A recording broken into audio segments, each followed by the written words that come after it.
It's Steelers 365 here on TribLive.com with Super Steeler Mike Logan. I'm Ken Laird, all brought to you by Eastern H2O in the Fox Chapel Plaza. The excitement of sports in any season at EasternH2O.com, Mike, but also Reactor watches. This is looking pretty sweet right here, man. Baby. Never go dark. Never dark technology, and they've got a big Black Friday sale coming up this week, too, so you got to check out these bad boys so you get on the website. Get you a nice meal Thursday night, get all fat up, and go shopping, get yourself a nice timepiece here. Sharp. You got a lot of bling on. You also have your, what is this, your USO prep? Yeah, this is a university prep or district championship. We won our game this week in Clarion, PA, played against Clearfield. So I'm wearing the bling today. I got the bling on here, got the bling on there. Pretty good. Steelers don't have any AFC North Division bling just yet, Mike, and those hopes took a hit last night. Right. You've played in several of these Steelers-Baltimore Ravens games.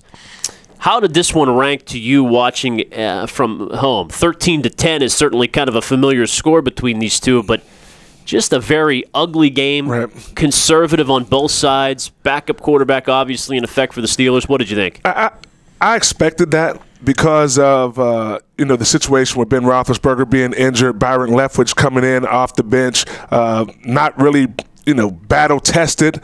So I thought the game plan was going to be conservative, kind of one of those boring games. You knew it was kind of going to be low scoring, defensive duel, which I enjoy, but it makes for a boring game. And you never know, because when it comes down to the end, the game can go either way. It could be one play here or there that matters the difference in the game. And I think last night, with the punt return for the touchdown, that was the deciding factor in that football game. You played a lot of special teams in your 10 years in the league as well.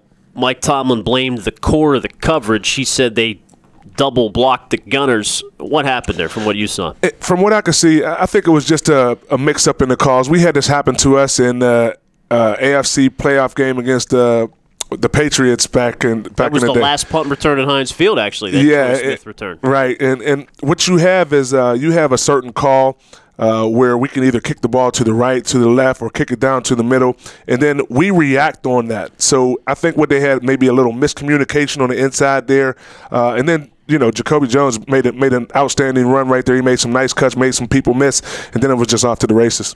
Yeah, Steelers clearly losing the special teams battle, but also the offense gets 7 points early, a 47-second drive, and they get 3 the entire rest of the night, which you knew it might be a struggle for the O to put up some points. But what was more disappointing to you? The Mike Wallace fumble early, the inability to score in the red zone, or was it more of a coaching, aggressiveness, lack thereof that you thought bogged them down? Two things I think were disappointing. One was the offensive coordinator's game plan going into this game. I think he went a little conservative, just saying, Byron Leftwich hasn't been in to run this style of offense that we have in our arsenal, and I think he got a little too conservative. But I was really disappointed in the red zone and not utilizing Heath Miller, who's been outstanding this year, in the red zone on third down.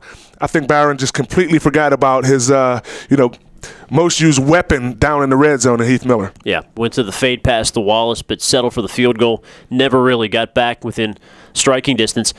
On the positive side, the Steelers' defense played really well. I mean, they held Baltimore to 200 yards of offense, and Keenan Lewis is becoming a nice story for them. Yeah, Keenan Lewis, a guy who's always had that potential. You heard it from all of his teammates saying that he can go out there and be the guy that they can depend on. He's becoming that guy. But the way the defense played last night was tremendous. I mean, you still have Troy Polamalu out.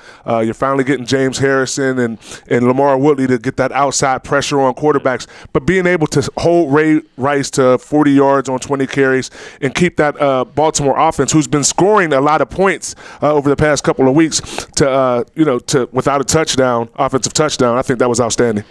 Ray Rice, after the game, went into the Ravens locker room with a terrible towel on his head. He was singing "Renegade" by Styx. That's a painful moment for Steelers fans to see. In 2 weeks, they meet again. What's your early thought on the rematch? Obviously, we're not sure how healthy several players will be, but do you think the division is lost? I think it's going to be a very interesting game. These guys know now what the game plan is. I think they'll open it up a little bit more. The Pittsburgh Steelers will be more in a pressing situation because they dropped this game last night, but I think they'll come out and allow Byron Leftwich, if he's going to be the starting quarterback, a little more freedom just to go out there and utilize the whole playbook, make sure that he understands what weapons he has in situational football. And I think it's going to make for an interesting battle. I hope that Ben Roethlisberger is back, so the Pittsburgh Steelers can go out and play the type of football that they want to play leading into the playoffs. I think you need him to be in there for that rematch, because if they drop that one against the Ravens, who knows how that wild card spot is going to play out. So it's going to be interesting to see over the next couple of weeks. Ben did look all right, running down the sideline with his one arm in a sling. We'll see how he progresses here in the next couple of weeks. It's Cleveland week. We'll be covering it all week here at TribLive.com. In the meantime, check out the Reactor Watches, EasternH2O.com. Put Ben Roethlisberger in one of these watches where he has the arm in the sling. He'll be able to, promote it out. Model. You wear your sling next week. For Mike Logan, I'm Ken Laird at Steelers 365.